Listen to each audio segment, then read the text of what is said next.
She took care of her garden every morning as usual, until one day she noticed something strange dot right among the flower beds. Bananas were sticking out of the ground dot. At first, she thought it was someone's prank, but then something happened that made the whole neighborhood talk about it. Dot, subscribe to the channel so you don't miss new stories, and tell us in the comments where you're watching this video from. The morning light always arrived gently in the small town of Clearwater, Florida, where the air carried a faint sweetness from the citrus groves beyond the last houses. For Mrs. Miriam Hill, that light was the beginning of another ritual, another day built upon rhythm and repetition, the quiet comfort of predictable things. The first sound was always the kettle. Then came the soft creak of the screen door and the sigh of the porch boards beneath her weight as she stepped outside, cup in hand, to greet her garden. It had become her entire world. The house itself was small, white, and simple, a one-story wooden structure that had belonged to her late husband's family. Its paint had faded to a soft cream in the Florida sun, but the shutters were always freshly cleaned, and the porch rails gleamed under a weekly coat of oil. The garden wrapped around the house like a living shawl, its symmetry both natural and deliberate. To the left, rows of lavender bent with the morning breeze. Behind them stretched a band of rich soil where the roses grew, each bush tagged with a tiny copper label. Beyond that, the vegetables. Tomatoes staked in perfect alignment, beans climbing their supports, cabbages forming pale green spheres among rows of straw. Every section had a purpose. Every stone knew its place. For 10 years since her husband had passed, Miriam had treated the garden as both companion and diary. The flower beds were pages of her memory. When she trimmed the rose bushes, she remembered the day they planted them together, the smell of rain on soil, his voice somewhere in the rhythm of work. When she raked the leaves, she thought of how he used to joke that autumn was nature's way of tidying up. In his absence, she found order to fill the hollow of loss. Every morning, she walked the same paths, touched the same stems, inspected the same leaves, and felt a kind of peace in seeing that life still obeyed her hands. The townspeople admired her for it. To outsiders, she was a woman of habit, quiet and respectable, living alone in a paradise of her own making. Local children called her the Garden Lady. The newspaper once ran a small article about her under the title, "The Yard Where Calm Lives." It had embarrassed her, but secretly she had clipped it and framed it, hanging it above her tool shelf inside the narrow corridor that connected the kitchen to the backyard door. Everything in that corridor had a label: jars of ash, crushed eggshells, powdered bone meal, neatly dated and stored. Hooks held her gloves and pruning shears arranged by size. A small thermometer hung beside the window so she could record daily temperatures. Beside it rested her thick, leather-bound notebook, the garden journal with numbered pages and diagrams. She never missed an entry. Each page bore her precise handwriting, moisture levels, bloom times, small drawings of where she'd moved the compost. The journal was not a record of experiments. It was a record of constancy. Even the simplest observation, roses trimmed, soil slightly dry, had meaning for her. She often said to herself that the earth liked to be remembered, that writing things down made the soil feel less lonely.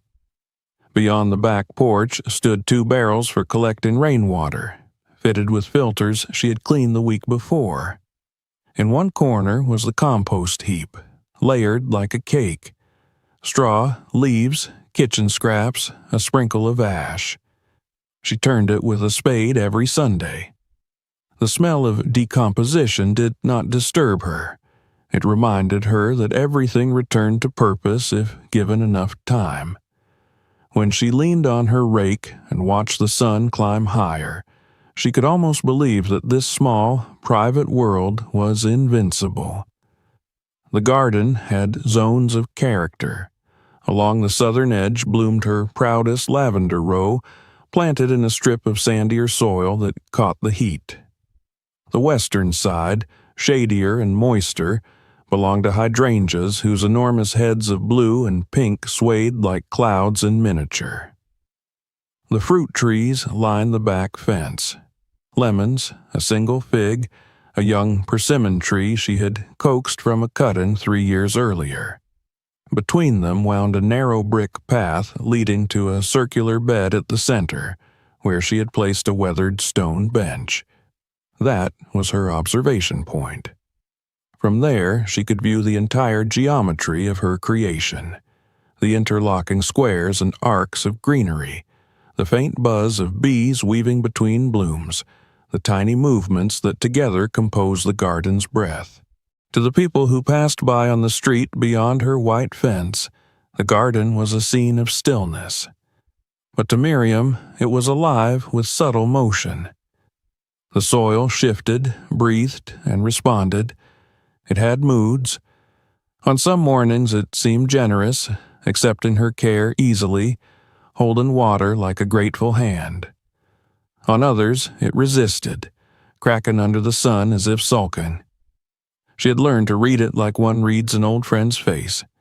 That morning, she noticed the first true warmth of spring creeping in the air. The garden would soon wake fully, and with it came the season of hardest work. She welcomed it. She could already imagine the colors that would rise over the next weeks, the deep reds of the roses, the pale blue of the hydrangeas, the golden marigolds along the walk. The order of those colors mattered to her. They weren't arranged randomly, but according to a quiet logic of memory. Red near the house, because it reminded her of her husband's old truck. Blue near the fence, because he had once painted it that color.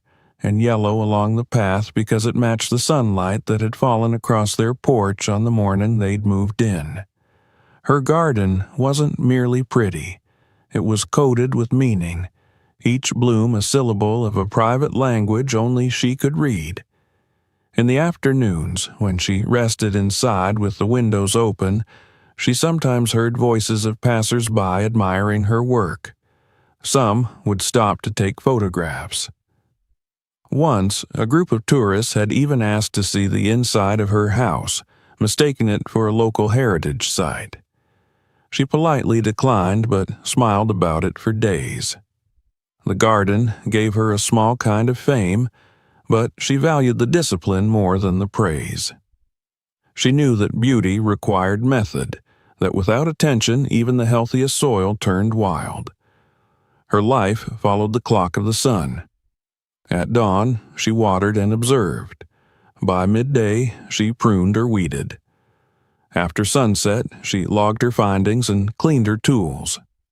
The constancy was therapeutic, a rhythm that replaced the unpredictability of grief.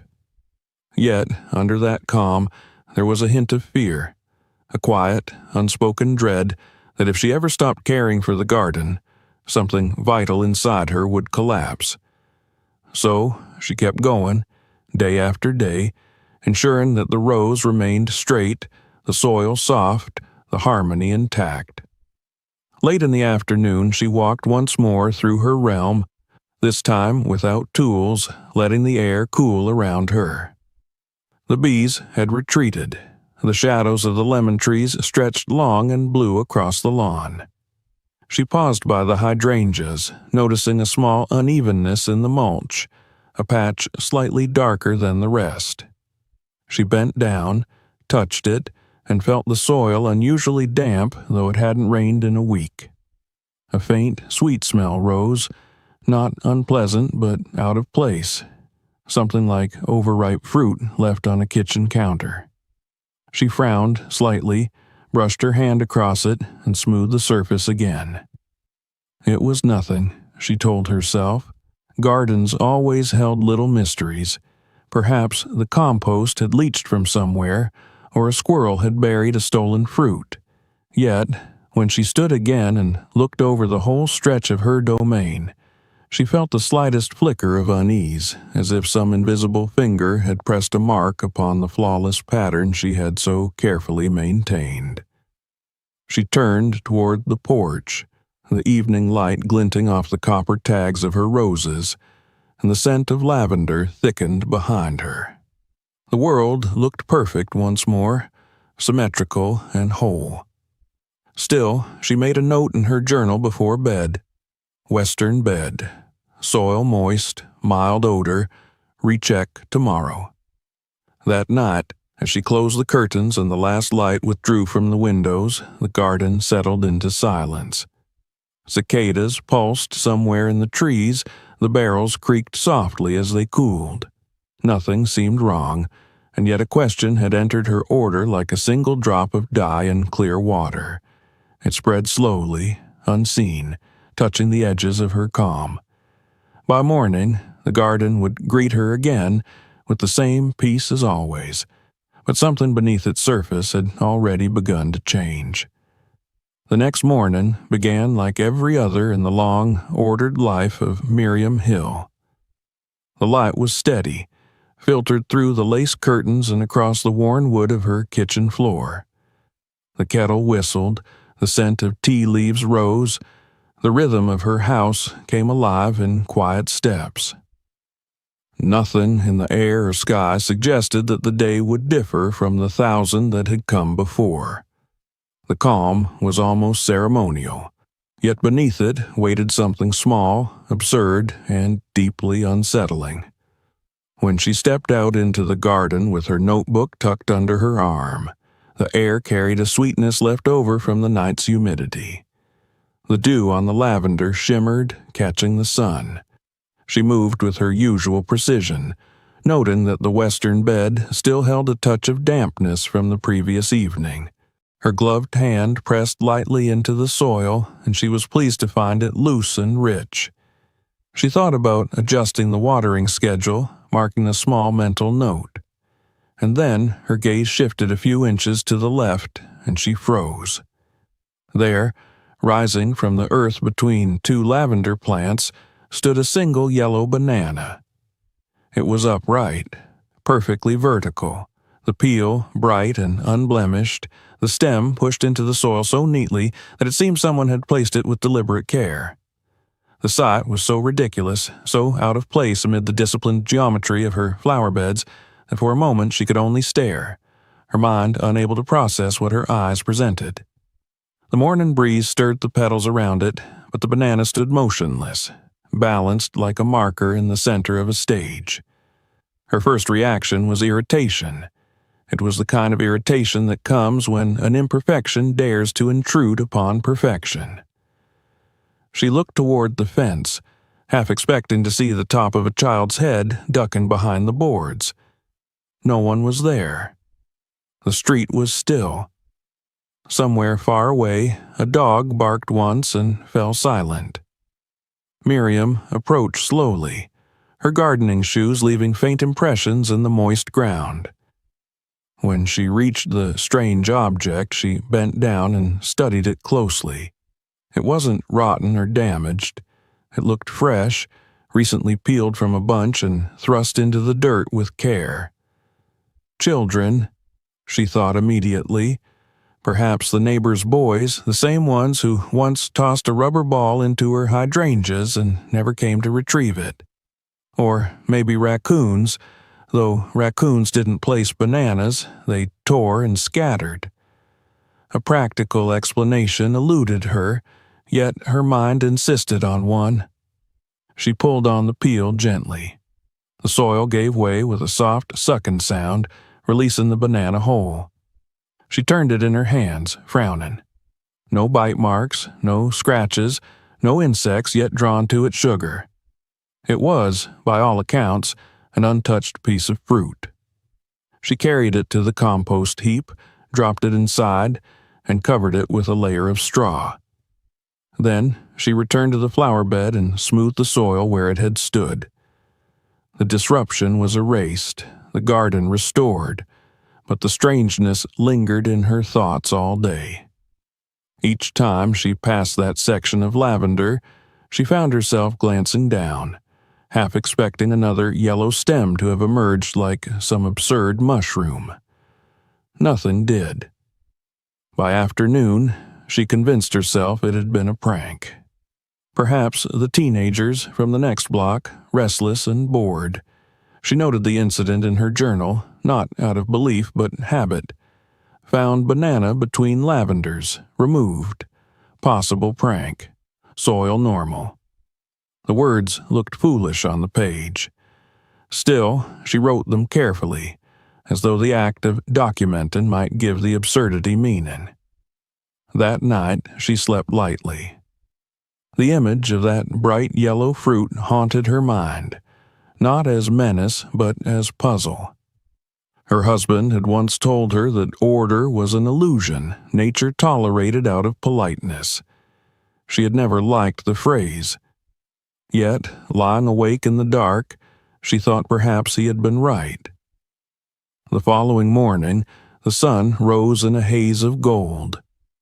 The air smelled faintly of salt from the sea breeze.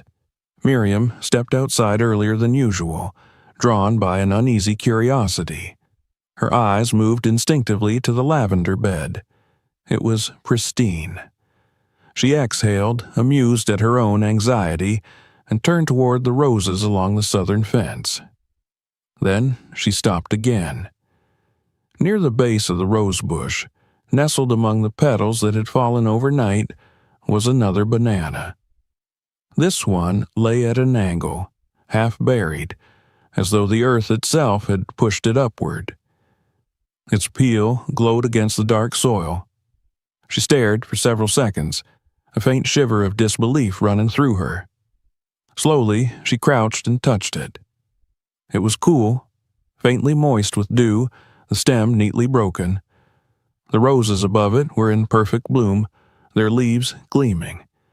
No footprints marred the ground. The mulch was undisturbed except for the small depression where the banana sat.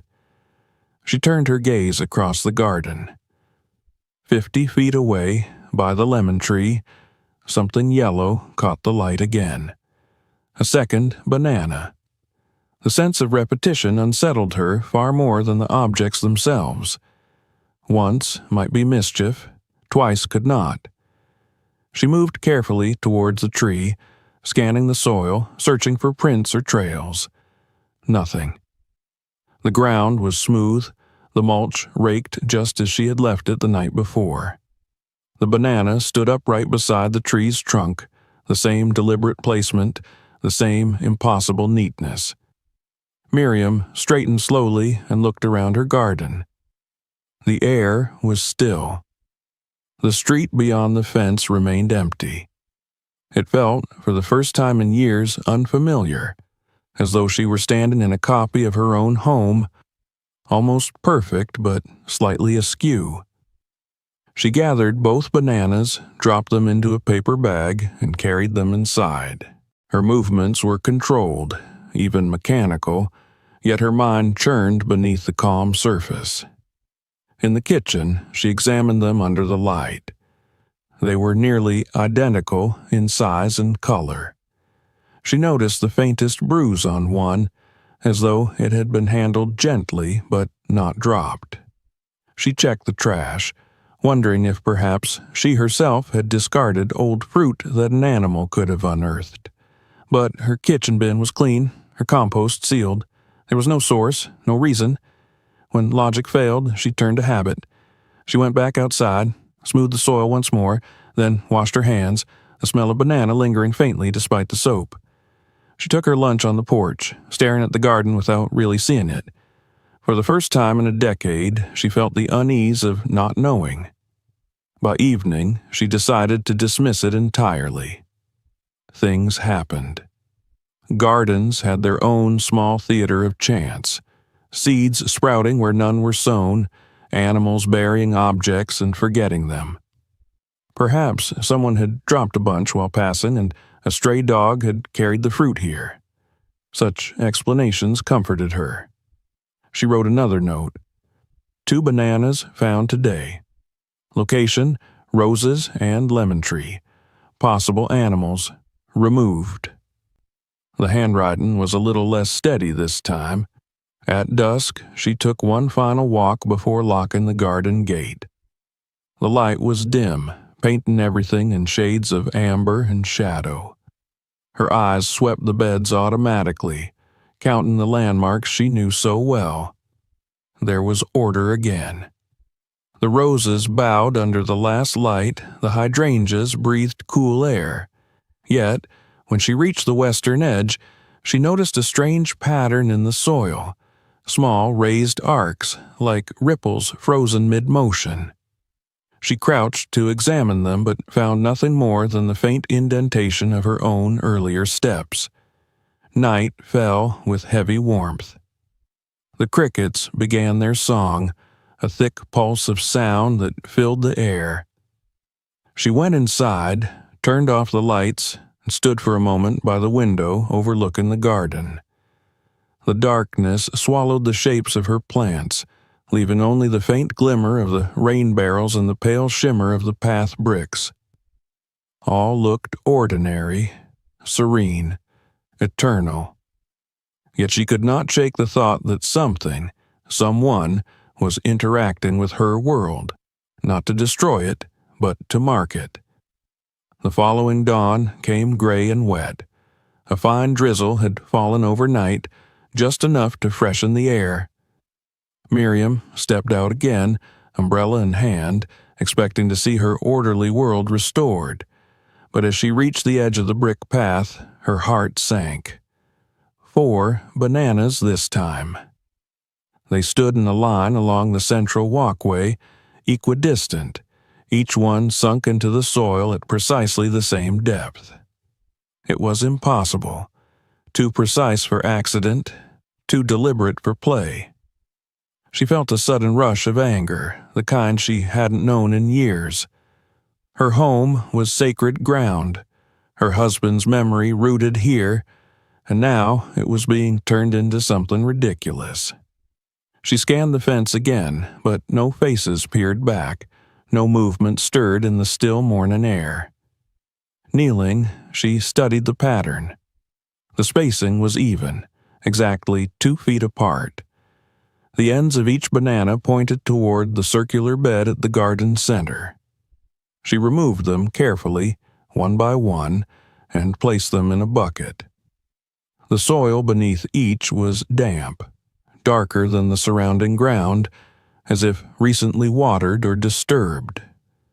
She noticed that the lavender nearest these spots seemed livelier, its color deeper. It might have been her imagination, but the difference was undeniable. She washed her hands again and again that day, as if trying to remove not dirt but confusion. Nothing in her long years of gardening had prepared her for this kind of intrusion. Yet, despite her irritation, a part of her felt the faintest flicker of fascination. The placement, the precision, it was not random. There was an intent behind it. Someone, or something, was choosing where to put them. By the end of the day, she resolved to set up her old motion camera, the one she'd used years ago to keep raccoons from her compost. She mounted it on the corner of the porch, facing the lavender rows, and tested the lens. The small red light blinked steadily. She would know by morning what had trespassed her order.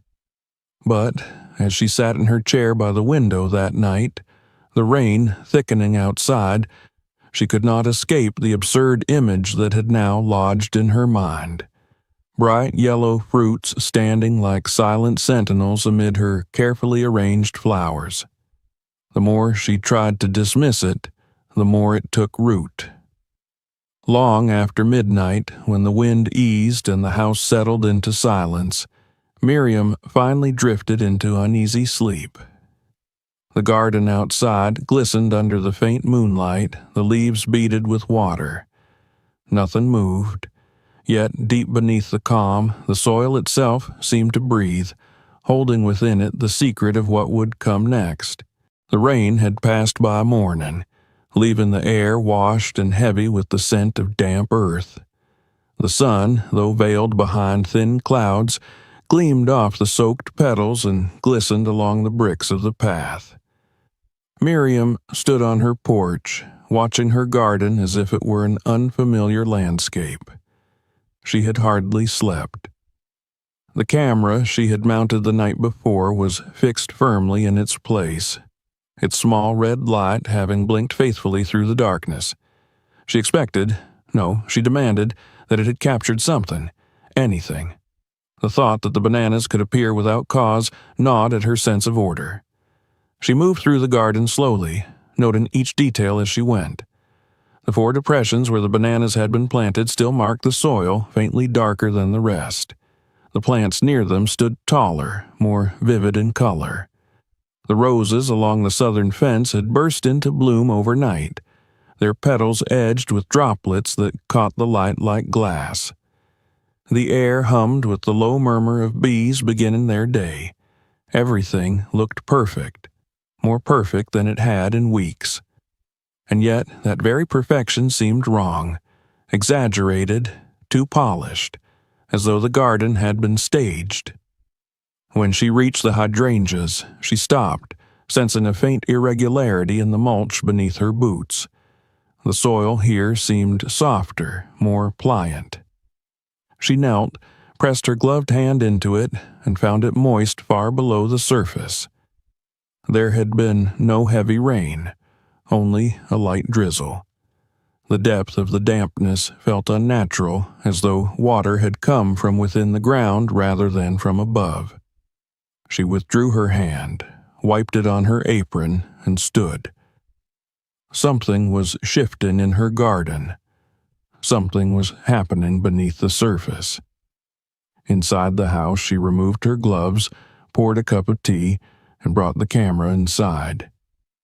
The memory card clicked free with a small sound that seemed louder than usual in the quiet kitchen. She set it into her laptop, waiting as the files appeared one by one. There were hundreds of still frames, grayscale images of her sleeping garden under the watch of the night. She began to click through them quickly, eyes scanning for the faintest movement. Nothing at first but shadows, the soft swaying of branches, the occasional passing moth. Then she paused. One frame caught her attention. At 2:14 a.m., a blur of motion crossed the lower corner of the image. She leaned closer, enlarging the picture. It was indistinct, a faint streak of pale light, or perhaps fog.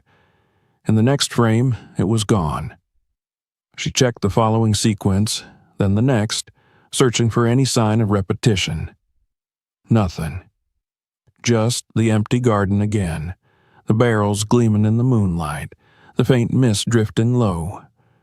She replayed the sequence as a video, watching it unfold like a breath held and released. The streak was too fast, too smooth to be a person. It was almost like the air itself had thickened for a heartbeat, then thinned again. She stared at the screen for several minutes, trying to decide whether what she saw was evidence or illusion. The logical part of her mind whispered that it was a trick of the lens, a raindrop caught by the infrared sensor, perhaps. She wanted to believe it, yet something about the timing unsettled her. When she checked the timestamp, she realized it matched almost exactly the hour when she had briefly woken in the night and thought she heard a faint rustling outside her window. Later that day, she went about her chores with a precision bordering on ritual. The movement of her hands over the plants felt automatic, yet her senses were heightened, attuned to every change in texture and sound. She noticed how the soil in the banana sites remained slightly raised, as though the ground had exhaled beneath it. She took photographs, measured distances between plants, and made new notes in her journal. Her handwriting was neat but more angular than usual, her letters pressed deep into the page. That evening, she set up the camera again, adjusting the angle slightly to cover more of the central path. She placed a small ruler upright in the soil, hoping it might give her a point of reference if something appeared. Then she waited. The waiting became its own kind of meditation. She sat on the porch with the lights off, her hands folded, listening to the murmur of frogs and the occasional creak of the rain barrels. The sky cleared completely, revealing a field of stars, and the garden gleamed faintly silver under the moon. The camera's red light blinked like a pulse. Sometime after midnight, a light wind rose. It rustled through the lavender and sent a whisper across the hydrangeas. Miriam leaned forward slightly, her heart quickening without reason. For a long time, nothing else moved. Then she thought, perhaps imagined, that she saw the faintest shimmer of something along the path, as though the air had folded upon itself. She blinked, and it was gone. The next morning, she hurried out to check the garden. The first glance filled her with relief. No new bananas, no sign of disturbance. The soil looked smooth, unmarked, but as she made her way to the center, she saw something that made her stop short. In the exact spot where the fourth banana had stood 2 days earlier, the soil bulged slightly, forming a low mound no larger than her palm. It was too symmetrical to be natural. She knelt, brushed the surface lightly, and discovered that the ground there was warm, noticeably warmer than the rest. It shouldn't have been. The morning was cool, and the sun had barely risen. She dug her fingers in gently, expecting to find perhaps a buried fruit, but the soil gave way to nothing but rich, dark earth.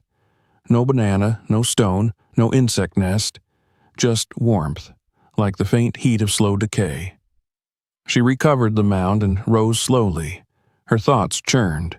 If there was a simple explanation, chemical reaction perhaps, it eluded her. But one thing she could not deny. The plants nearest these sites were thriving in ways she had never seen before. Their leaves were firmer, their color deeper, their stems thicker. The growth was measurable. She took more notes, this time including sketches of the areas in question, and spent hours researching in her old gardening books. She found nothing relevant. The explanations for improved growth, compost, fertilizer, rainfall, did not apply here. The camera revealed nothing new that night or the next.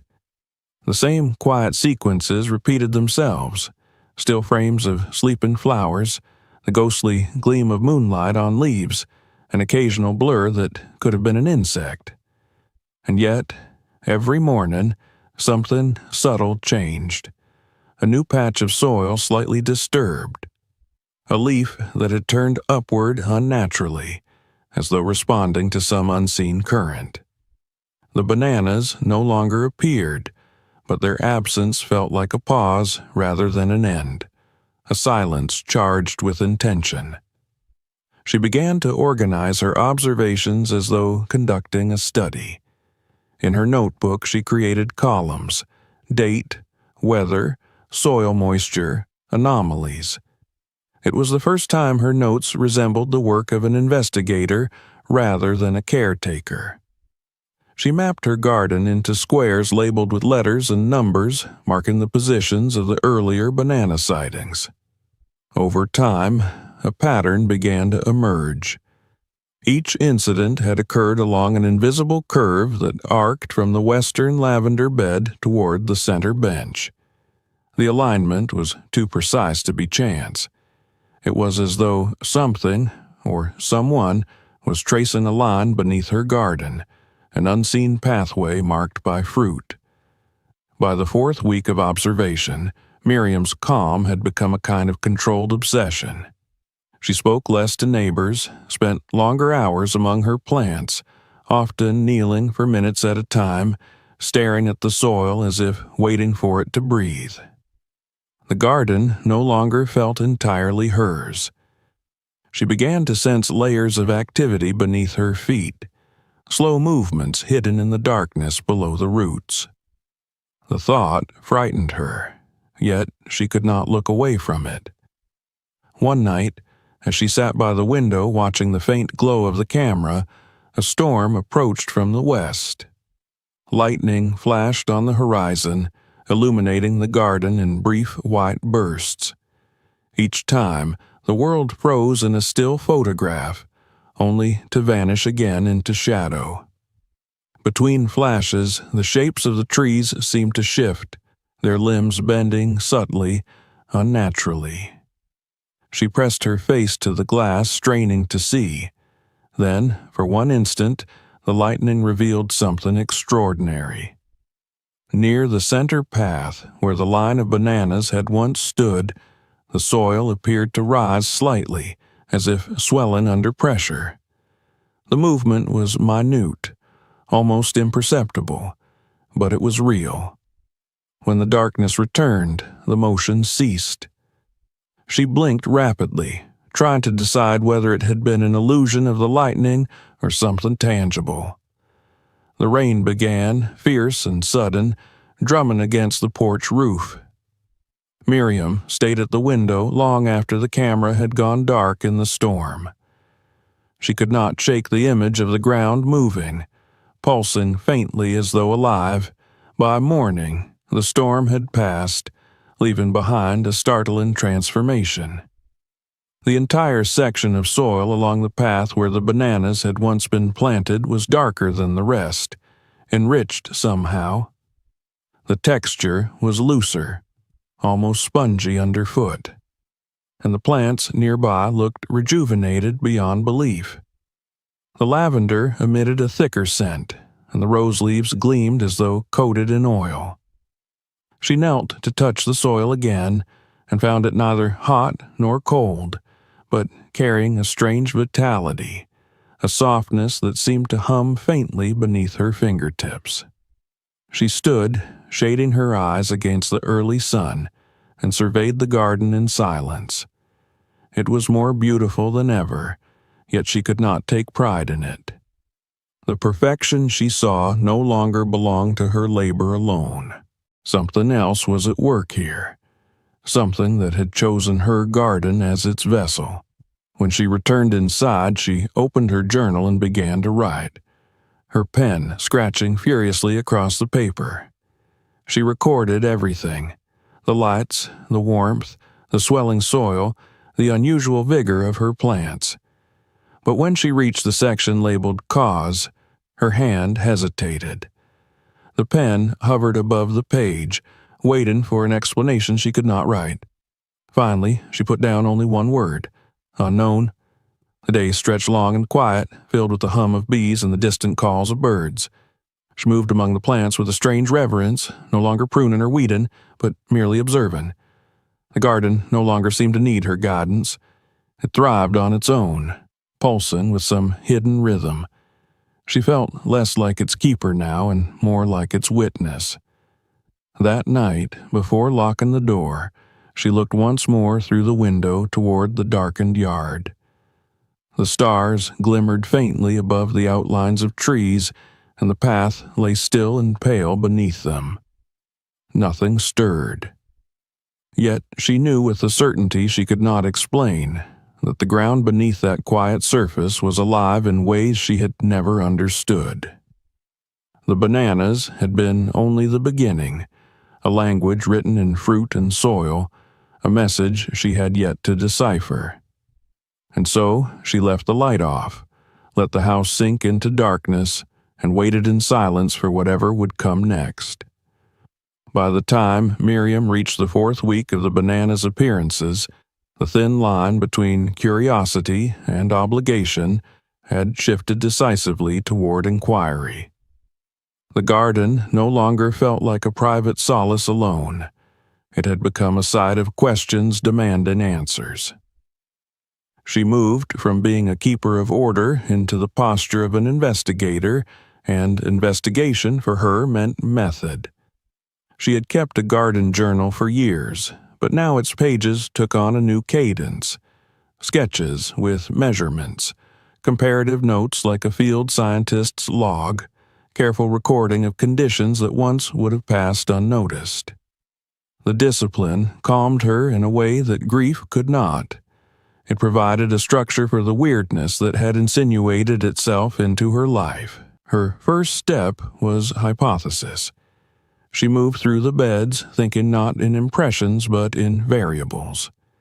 If the fruit had been placed by a human hand, it would show signs, prints, disturbed mulch, bruising in irregular patterns. If it had been animal work, there would be teeth marks, scat, or tracks. If the soil itself had been the source, then the plants nearest the bananas should show a measurable difference in turgor, leaf coloration, or root density. She constructed a simple premise on paper. Either the bananas were markers of an external agent, or they were indicators of the soil's hidden conditions. She drew the line in her journal and wrote beneath it, in neat block letters, the question she would set out to answer.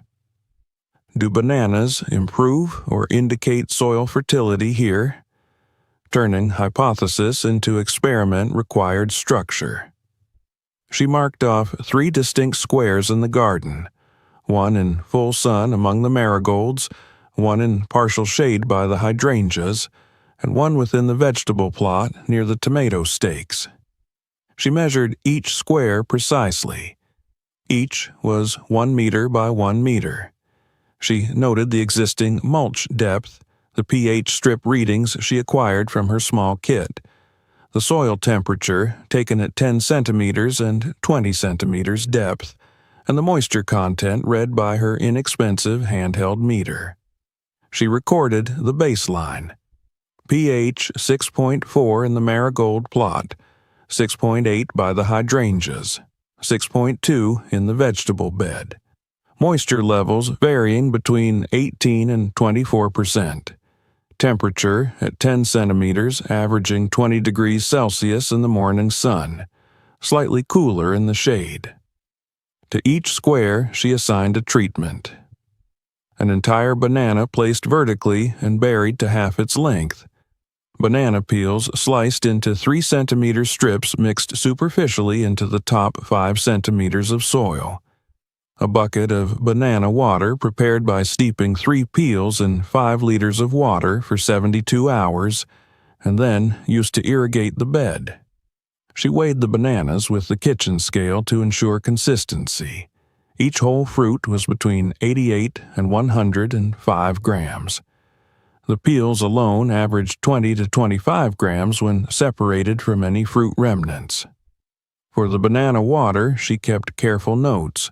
3 peels, 1 liter per peel as the minimum steeping ratio, room temperature, occasional stirring, a faint sour-sweet smell developing over the first 24 hours, and deepening into an aroma she would later describe as banana tea.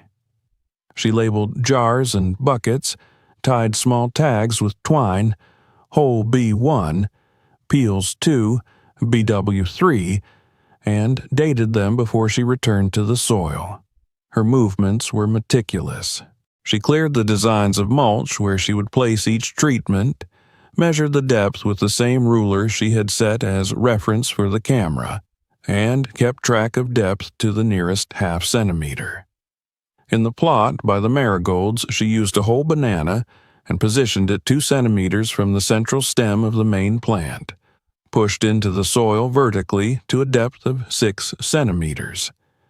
In the hydrangea area, she mixed peels into a 5 centimeter band across the square and lightly tamped them in. In the vegetable patch, she poured the banana water slowly so the soil took it without runoff.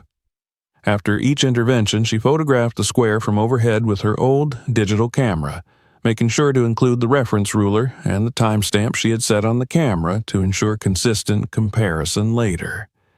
The images were clear and methodical, frames of earth, ruler, and the small signs of her interventions. She also adopted parallel methods for control. She selected similar plots elsewhere in the garden that received no banana treatment and kept them under identical watering and shading schedules. Then she waited. waiting, she decided, would be as important as action. She checked hourly at first, anxious, then twice daily, recording temperature, measuring leaf color against an improvised color chart she created from cuttings of healthy leaves and newly emerged leaves. She recorded growth in millimeters, counting new leaf nodes on vines and noting any increase in blossom size, with a small caliper she had used long ago for flower arranging. Within days, the changes were subtle but consistent. The marigold around the whole banana showed a slight increase in stem thickness. Measured at the base near the soil, it had increased by 2 millimeters compared to the control. The hydrangea composite, where peels had been mixed, showed a slightly higher moisture retention at the 5-centimeter depth, and its newest leaves unfurled with a glossier sheen than those in the untreated plot. The tomato in the vegetable bed, after the banana water application, displayed a reduction in tip browning that had plagued it the previous week. The changes were small but persuasive.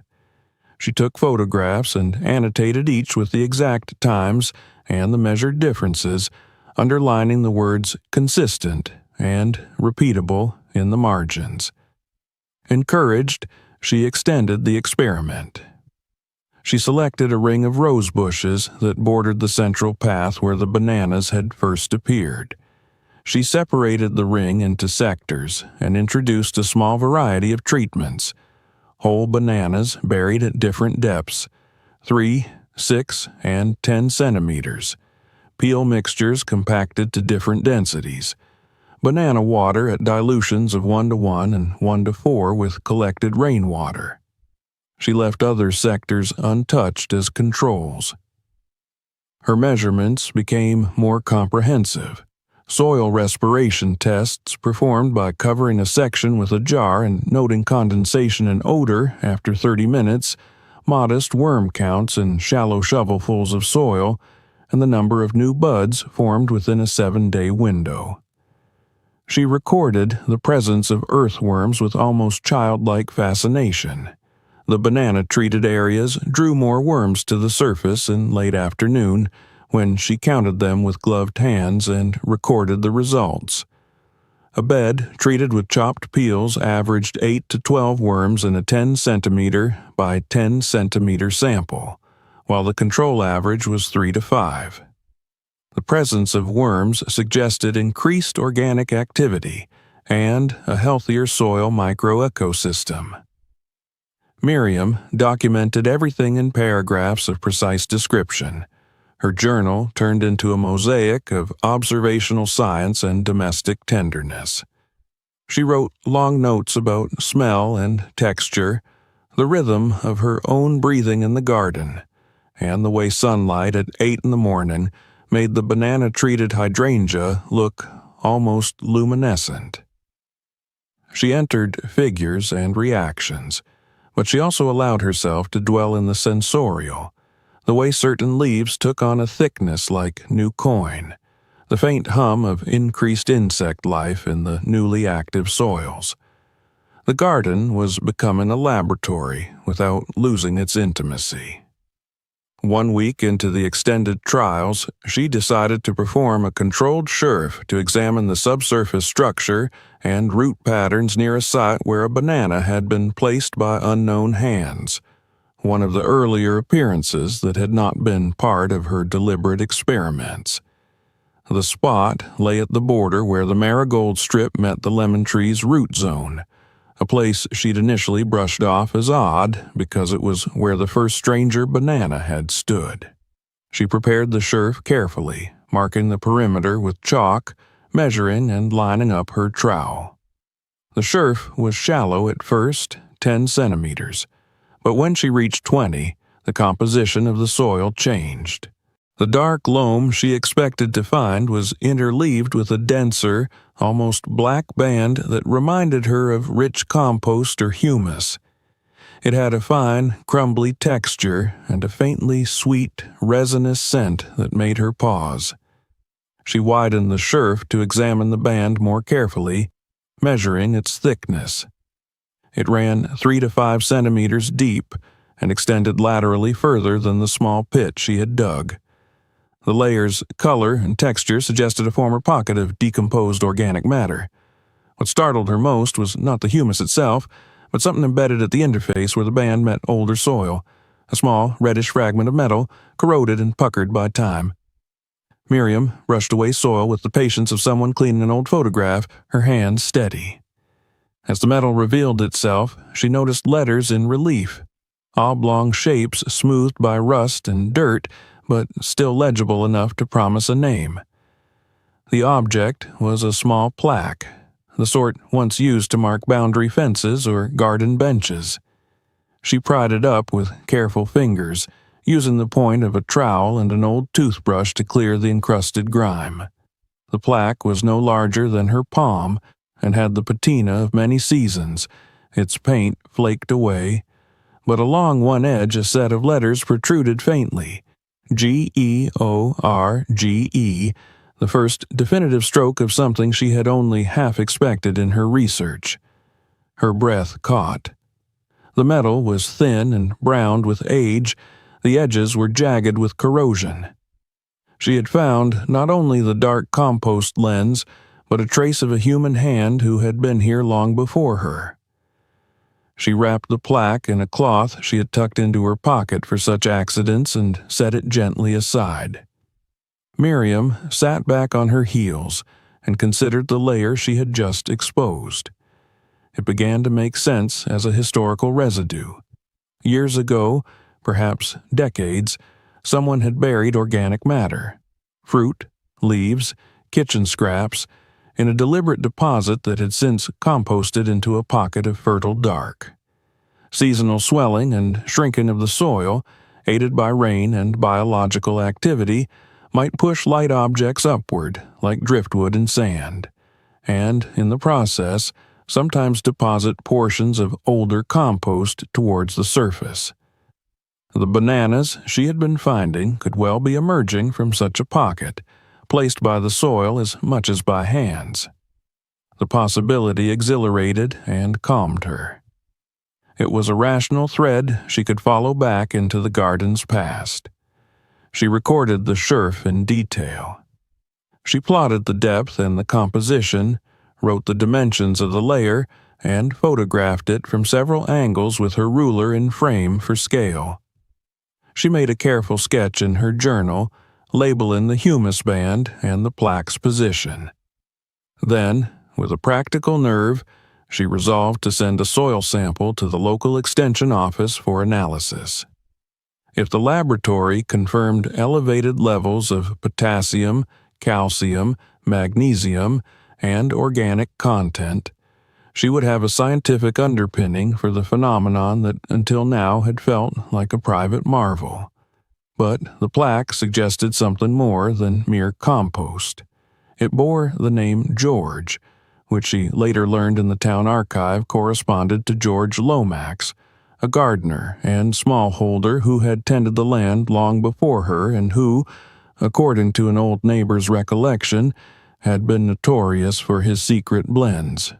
When she rose from the shearf, her knees a little stiff and her fingernails rimed with soil, she understood that the experiment had produced more than data. It had produced connection to the land, to those who had worked it before, and to a lineage of practice that made sense of the anomalies. She recovered the pit gently, tamping the soil with the back of the trowel and smoothed the surface so the line of the path remained unbroken.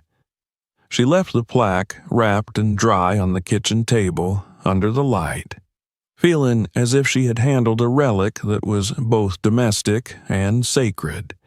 It was small and battered, but its letters gave shape to the mystery. That evening, she made the call to the county extension office, describing the layer and requesting a standard soil analysis, organic matter content, macronutrient levels, cation exchange capacity, and pH. The voice on the other end asked routine questions: how many samples, what depths, and Miriam spoke with the steady clarity she had practiced. She packed samples in labeled bags, noting coordinates from the sketch in her journal, and drove them gently to the post office on Main Street, taking care not to jostle the parcels. On the drive, she thought of the past gardeners who had folded their tools away at dusk and left small gifts to the earth, the way people sometimes leave scraps for the good of others without fanfare. Perhaps George Lomax had been such a person, burying what he had to give the land in faith that years later the soil would return it better than it had been given. In the quiet of her kitchen that night, Miriam sat with the plaque unwrapped on the table and traced the letters with a clean finger. The metal left a faint smear on her skin. She rinsed and dried her hands, then placed the plaque in a small wooden box and closed it. The experiments had been fruitful. She had not only confirmed that banana treatments altered soil conditions and plant vigor, but had found physical evidence that this patch of land had been deliberately enriched long before she had tended it. The revelation was not the end of the mystery, but a turning point. It suggested that the garden's current behavior was not an arbitrary event, but part of a buried history of practice, an exchange between people and soil extending across generations. She recorded the day's details in the journal with an attention bordering on fervor: depths, measurements, worm counts, growth increments, photographic references, and the discovery of the plaque with its partial name. Then, before she went to bed, she walked the garden one last time under a new certainty. The soil had been speaking in its own way, through fruit that rose like markers, through the darker lens of compost it had kept and nurtured within itself. Now she had a map to follow. The experiments would continue, more refined, but their scope had changed. They were no longer only about whether banana matter could benefit plants. They were about understanding what this particular place had accumulated, and how those accumulations continued to shape life above ground. She closed the door softly, the house settling behind her, and fell asleep with the taste of soil and tea in her thoughts, ready for whatever the lab results would say, and for the deeper work of turning history and science into care. The report from the Extension Office arrived 3 days after Miriam had sent the soil samples. The envelope was plain, but her fingers trembled slightly as she slid the paper out and unfolded it at the kitchen table, next to the small wooden box where she had placed the weathered plaque bearing the name George. It was a simple one-page document, a lab breakdown of chemical and organic content, percentages, ratios, a pH curve, cation exchange capacity values, and 2 small charts showing nutrient concentrations across depth. But to Miriam, it read like revelation. The banana-treated samples, and most notably the soil from the Scherf site, contained levels of potassium, magnesium, and calcium far above average for naturally composted garden beds. Even more striking was the nitrogen-to-carbon ratio, which suggested a slow, controlled decomposition process typical of carefully balanced organic layering, not haphazard dumping. The lab had even added a small note at the bottom. Sample indicates historically rich organic layer, possibly old compost lens, rare preservation of structure. The report was science's way of saying what she had already begun to feel. The ground beneath her feet was not just fertile. It had been curated, tended, built layer by hands long gone.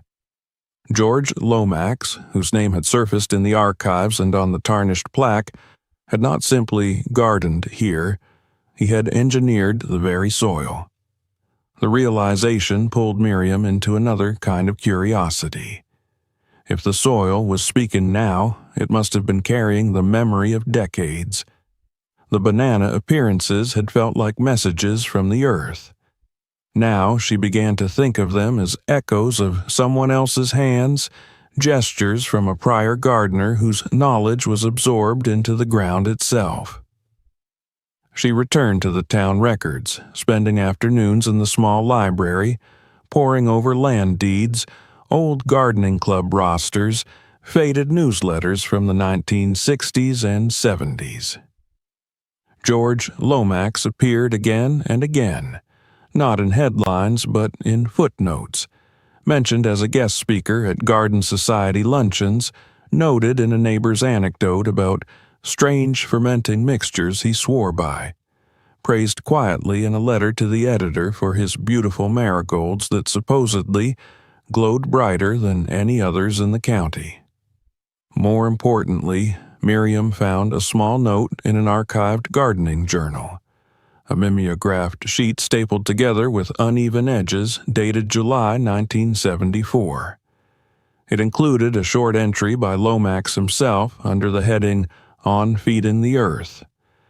The handwriting was uneven, the lines brief and cryptic. "Banana skins," it read, "more than just potassium. The soil takes sugar the way people take kindness, quietly, and it remembers. Don't till it deep, layer and let it rise. The roots will know where to find it." That one passage stayed with her. The soil remembers. She copied it into her own journal in careful pen, underlined it twice, and sat for a long time on the edge of her bed that night, the window open to the scent of lavender and the hum of cicadas. The banana phenomenon, so strange at first, so absurd, was beginning to resolve into something deeply grounded in practice and intention. Lomax hadn't just fed his plants. He had designed a garden that could regenerate itself, built from cycles of organic matter, buried in patterns meant to nourish not only that season's crop, but the seasons and decades to follow. It explained the arcing pattern of the bananas. The map she had drawn, plotting each appearance, overlaid almost perfectly with the contour lines of what must have been Lomax's original composting matrix. The bananas had surfaced like markers along the edge of those deep layers, moved by the slow churn of earth, rain, and microbial digestion. Miriam began to see her garden not as a single landscape, but as a living palimpsest, each layer of soil a memory, a trace of the gardener before her, guiding her hands without her knowledge, and something else was happening. The garden had begun to change more rapidly. Even beyond the experimental plots, growth was accelerating. Plants that had struggled in early spring now flourished. The fig tree near the compost barrels bore more leaves than ever before. The lemon tree had set blossoms weeks ahead of schedule. Marigolds planted along the brick path thickened into golden mounds. The lavender, in particular, had turned almost luminescent, its purple spikes standing taller, with more oil in the leaves. She could feel it in her fingers when she brushed them, and later when the scent clung to her sleeves for hours. More than vitality, though, there was a sense of harmony. Weeds became fewer. Pests that had once plagued the cabbages were now absent. The air smelled different. Not stronger, not sweeter, just cleaner, as if the earth itself was exhaling something new. Neighbors began to notice. A woman, passing on her morning walk, paused at the fence and asked what she had done to make the garden so full. "It's glowing," she said, not joking. Another, a man who lived 3 doors down and rarely spoke more than a nod in greeting, brought over a jar of homemade jam and asked if she might show him how she kept her rose leaves so dark and lush. Miriam didn't offer them her full truth, not yet. She mentioned composting, banana peels, good record-keeping, water conservation, but inside, she knew there was more to it. The garden had become something she no longer merely controlled. It was something she was in conversation with. Its needs came to her through subtle signs: a bend in a stem, a wilted edge, the density of the soil under her heel. And just as she adjusted, she found it responding, reshaping itself with her. It no longer felt like she worked the garden. Rather, they worked together. She began to plant in new rhythms. Instead of laying out rows by eye or spacing by catalog instructions, she used Lomax's phrases as compass. "Layer and let it rise," she repeated to herself as she placed banana peels between mulch layers. "The roots will know," she thought when she planted seedlings in areas recently watered with banana-infused mixtures. She stopped tilling deep, instead layering compost in shallower bands and allowing it to work downward on its own. The results spoke in leaves, blossoms, and fruit. One morning, while preparing a new compost trench near the back of the property, an area she had avoided for years due to poor drainage, she found another fragment of metal just below the surface. This one was smaller, heavily oxidized, but it bore a punched serial number and the faded outline of a trefoil leaf. Not a plaque this time, but perhaps a marker of some kind. She logged its position in the journal and placed it next to the first in the wooden box. The coincidence seemed impossible, yet it made sense now. This land had been a part of an intentional design. Lomax hadn't just been feeding plants, he had been orchestrating the conditions for fertility that would long outlive him. Miriam paused, the trowel still in her hand, and looked out across the garden. She imagined, for a moment, George Lomax standing where she stood now, perhaps in the early 70s, before her husband had even considered buying this property. A man in overalls with a quiet devotion to the soil, layering peels and leaves and kitchen scraps, trusting that the earth would carry his intent forward. She wondered if he had ever imagined someone like her uncovering his work decades later, treating it not as a curiosity but as guidance. The thought humbled her. She felt no ownership of the phenomenon anymore. The bananas, the fertility, the sudden vigor of the plants, it was all part of a continuum, a conversation across time. She was merely the next listener, the next pair of hands. That night, she wrote a long entry in her journal, not scientific this time, but reflective. She wrote about legacy, about how some people leave behind names on buildings, others lines in books. But gardeners, she thought, left something quieter. They left conditions.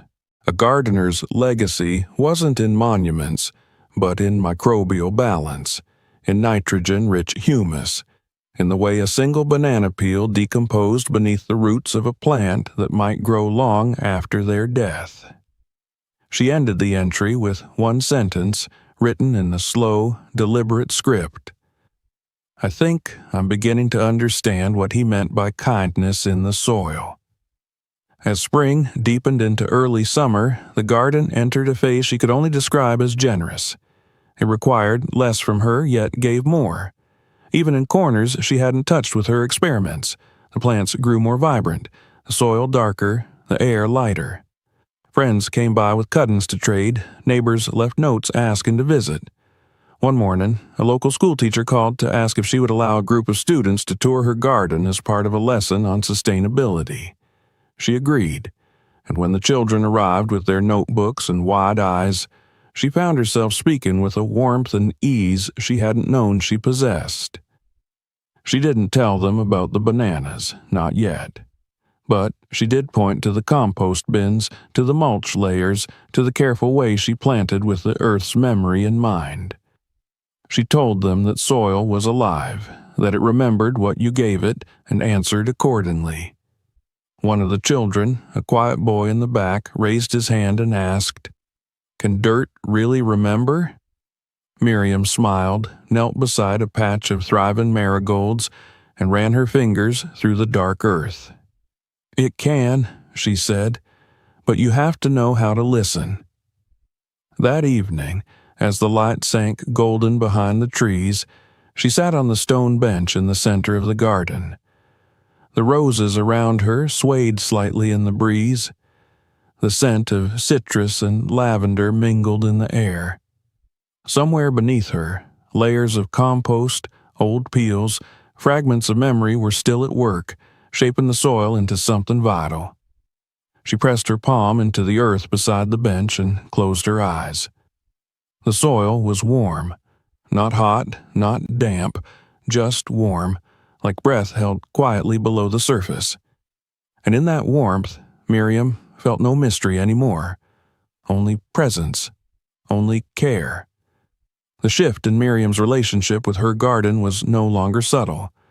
Where once she had commanded its shape, dictated its terms with clippers and spade, she now moved among the plants like someone among old friends, aware of their needs, their rhythms, their quiet voices. The garden had matured into something more than beauty or bounty. It had become a participant in its own care, and Miriam, rather than overseeing it as a custodian, now served it as a thoughtful collaborator. She had stopped asking what she could impose and instead began to ask what she could support. Each day began the same, yet no 2 days were alike. Her tools rested in their familiar places, gloves neatly folded beside the journal, but her attention shifted. Instead of planning new beds by symmetry alone, she let the plant's vigor guide her. She no longer planted in rigid rows but in gentle arcs that followed the sunlight as it filtered through the branches. The morning light illuminated not just her flowers, but the balance she had helped restore.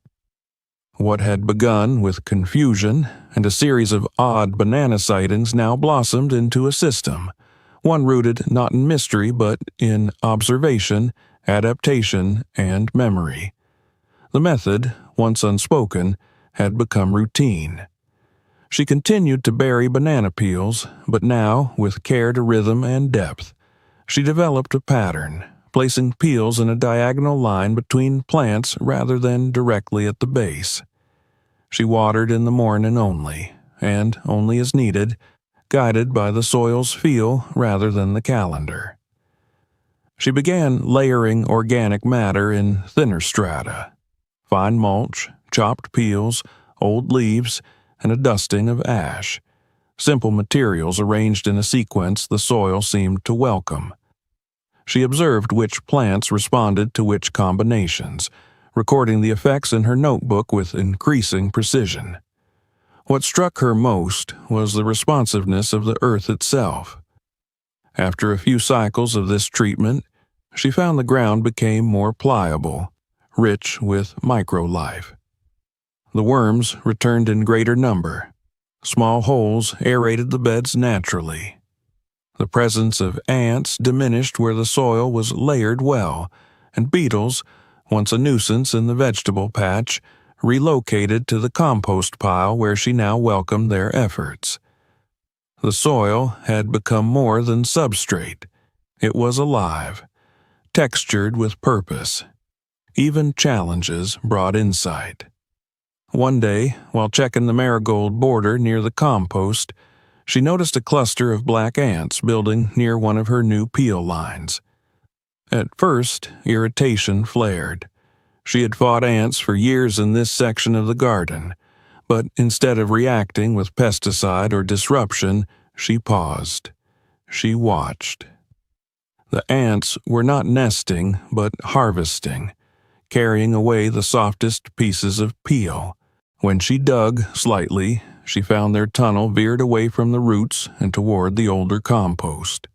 It dawned on her that the ants were assisting the decomposition process, breaking down matter into finer forms and distributing it deeper into the soil.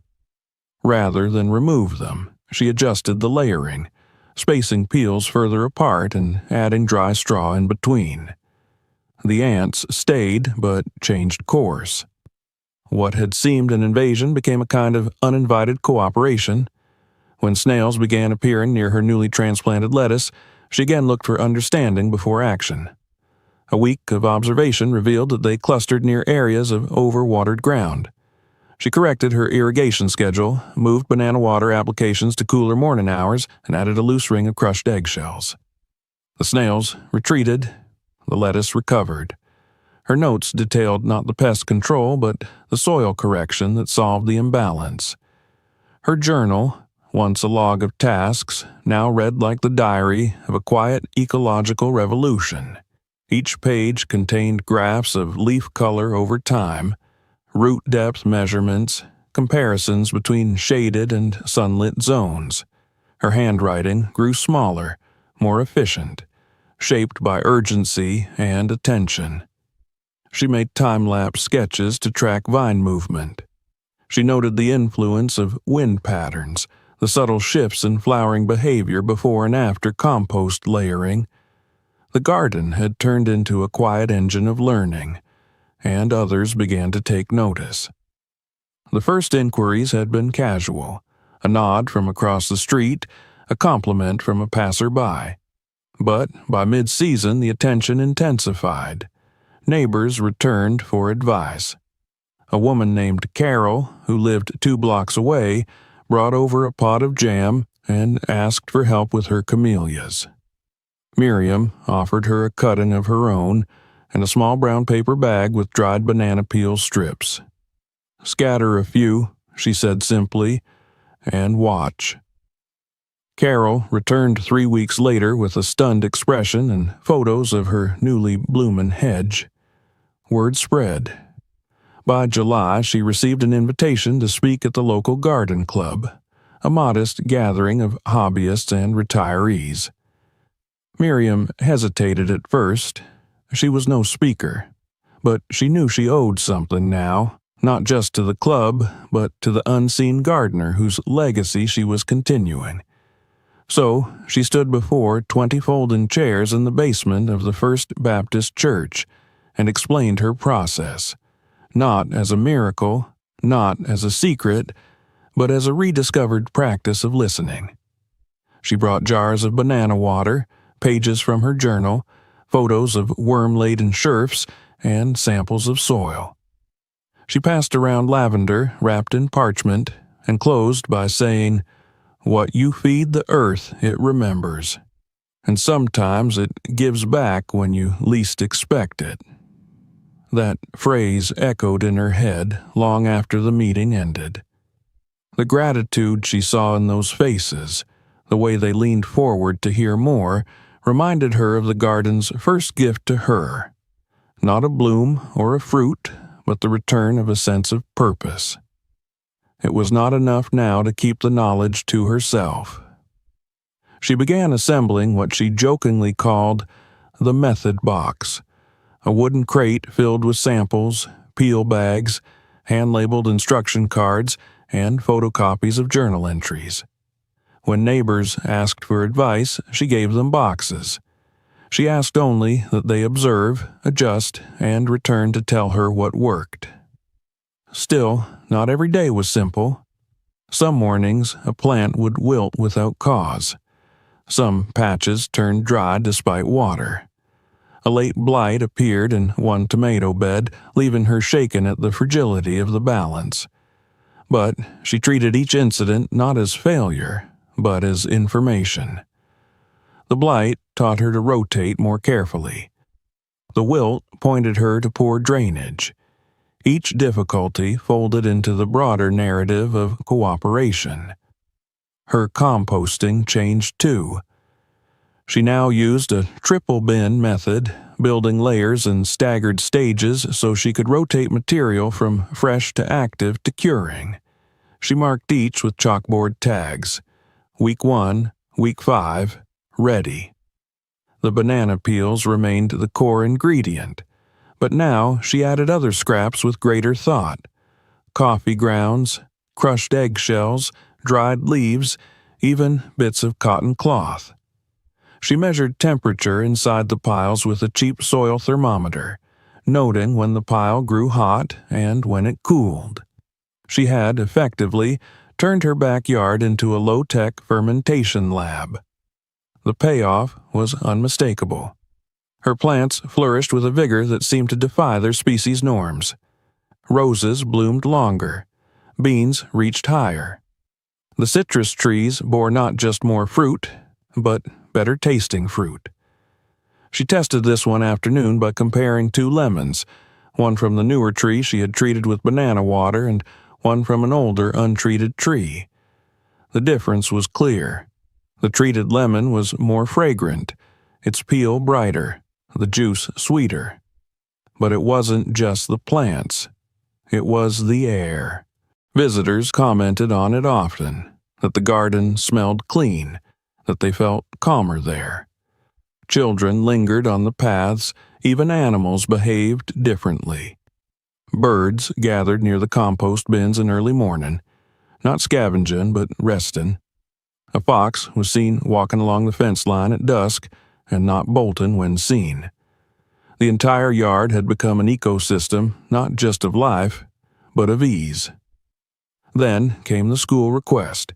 The same teacher who had called earlier now asked if she would consider helping the science club build a demonstration garden on school grounds.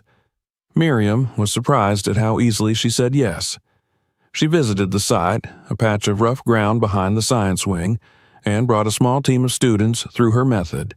They learned how to layer compost, how to measure root growth, how to test moisture levels with nothing but a stick.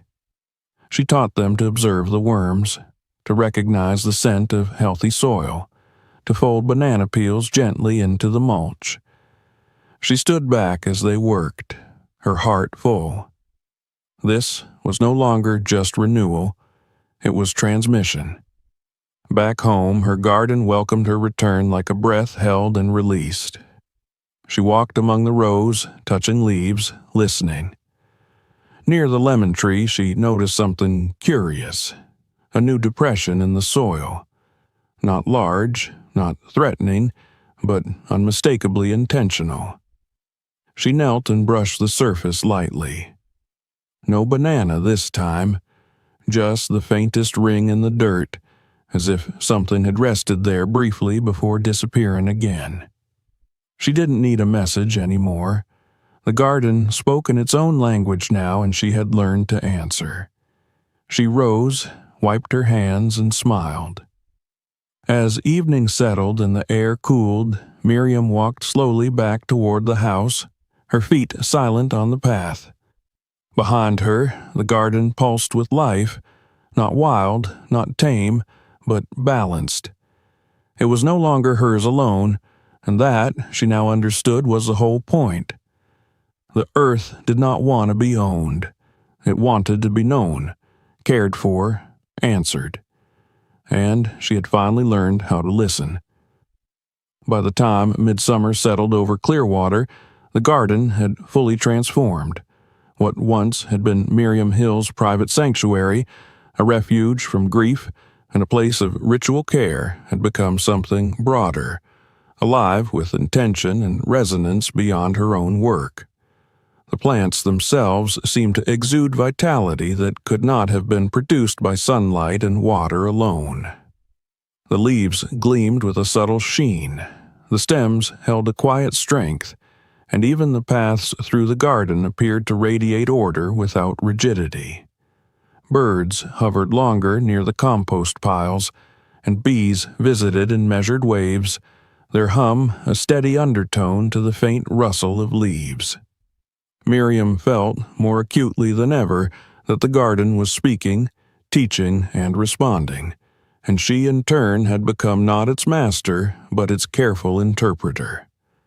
Early one morning, as the sun stretched light across the garden and the dew shimmered along the brick path, Miriam stood surveying the rows of her labors. Her hands, though dirt-stained and worn, felt lighter than usual, as if the work that had once been purely physical had become something more meditative, almost spiritual. The banana experiments, the layering of compost, the careful observation and notes, each now blended seamlessly into a routine she had long stopped calling work. The garden had adopted a rhythm, and she had adapted to it, sensing it in every motion, every sound, every shift of light and shadow. Each plant's growth told a story, and she read it fluently now, attuned to subtle changes in color, texture, and tilt, knowing which sections required attention and which could be left alone to flourish in their own time. She walked along the central path towards the circular bench that stood at the heart of the garden.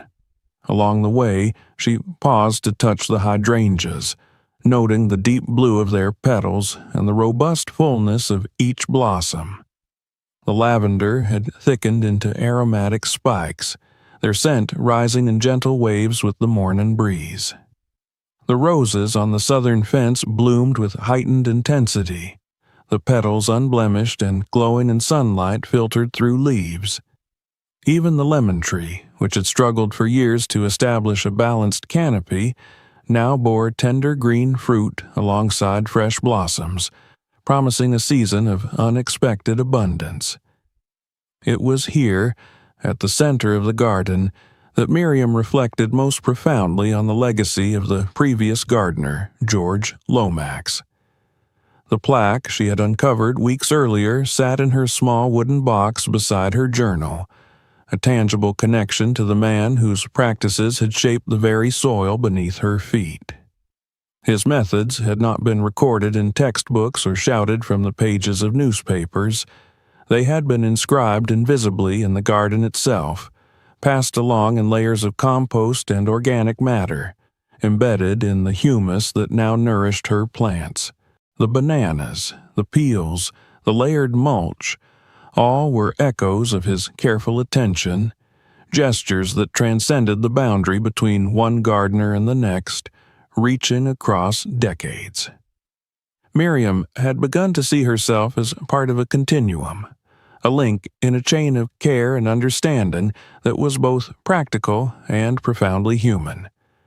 Visitors had begun to notice the transformation as well. Neighbors came by more often, some bringing questions about techniques, others offering small gifts of seeds or plant cuttings. They marveled at the lushness of her flower beds, the health of her vegetables, and the overall harmony of the garden. She welcomed them with quiet humility, offering explanations not in terms of magic or mystery, but in terms of observation, patience, and respect for the soil's needs.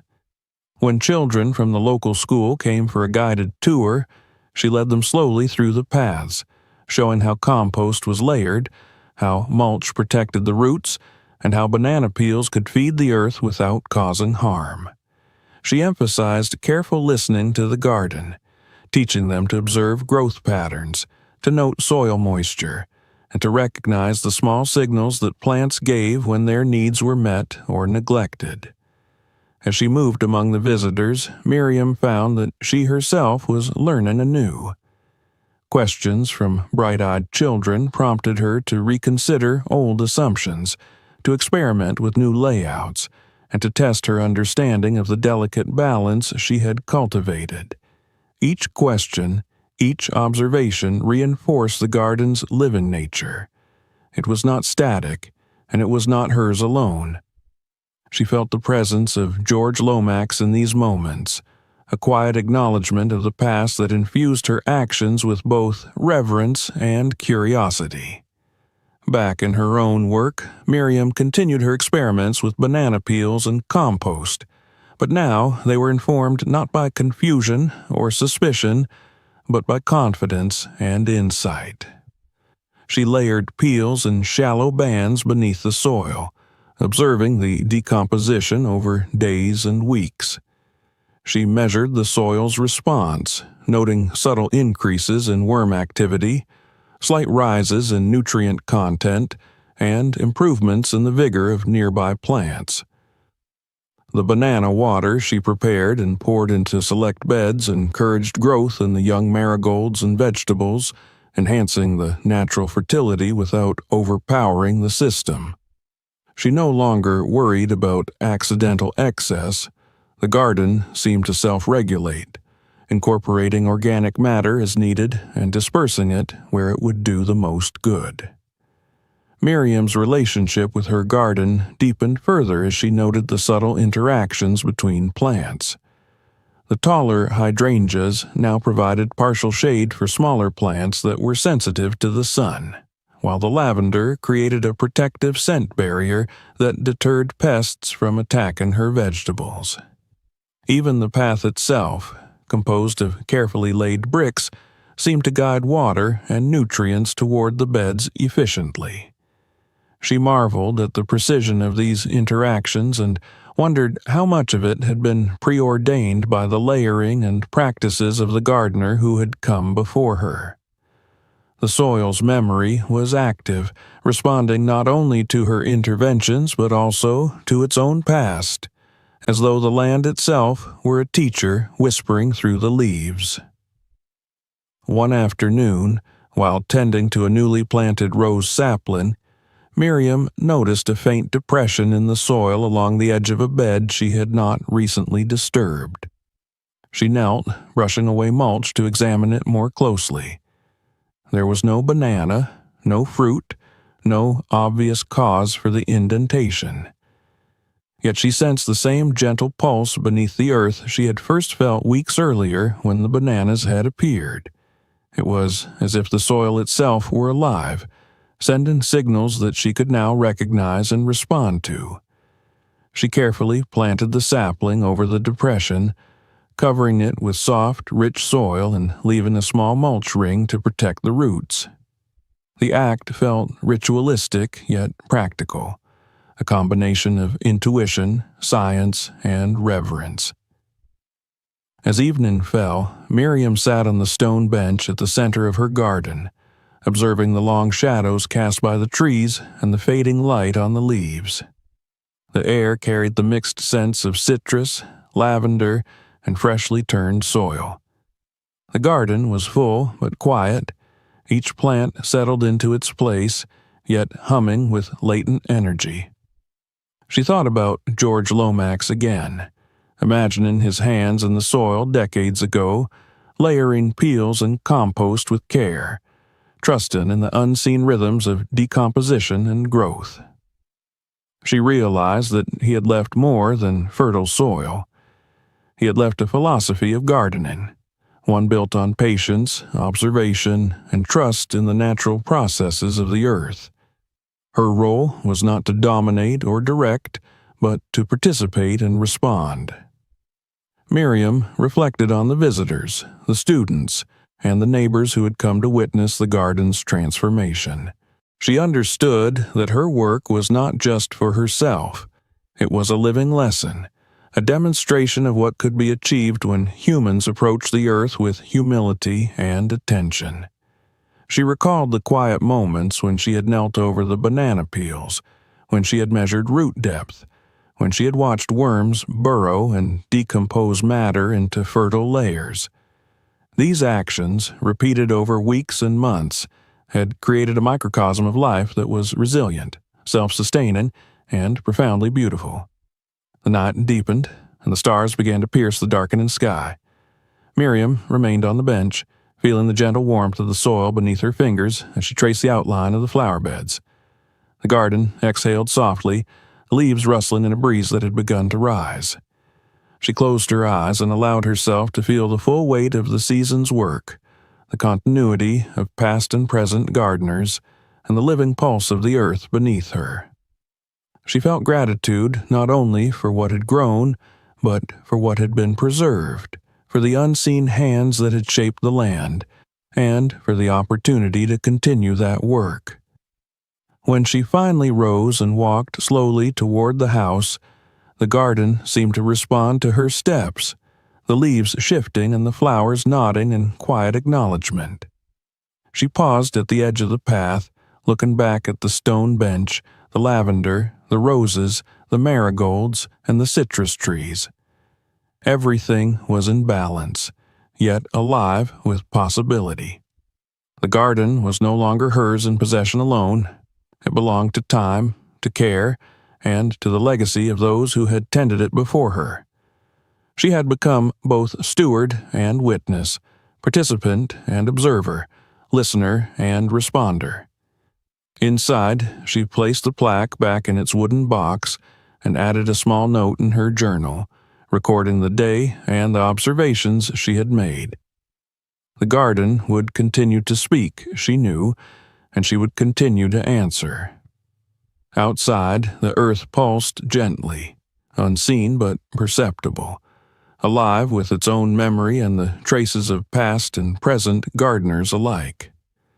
In that quiet communion, Miriam understood that the true gift of the garden was not merely the beauty or the harvest, but the ongoing dialogue between human and soil, the inheritance of care, and the living legacy she had been entrusted to uphold. As the night settled fully over Clearwater, the garden exhaled in a subtle, rhythmic hum that only someone who had listened for months could perceive. Miriam turned toward her house and stepped inside, leaving the door open just slightly so the scents of lavender and citrus could follow her. She felt the pulse of the earth beneath her feet and knew, without doubt, that the garden's story would continue long after she was gone. She had become part of it, and it part of her, bound together in cycles of care, growth, and the quiet, persistent magic of a living garden.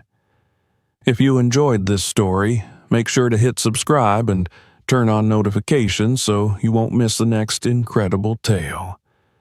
Don't stop here. Check out our other videos to uncover even more mysteries and unbelievable discoveries. And if this story amazed you, share it with friends and see who else will be blown away by what lies hidden just beneath the surface.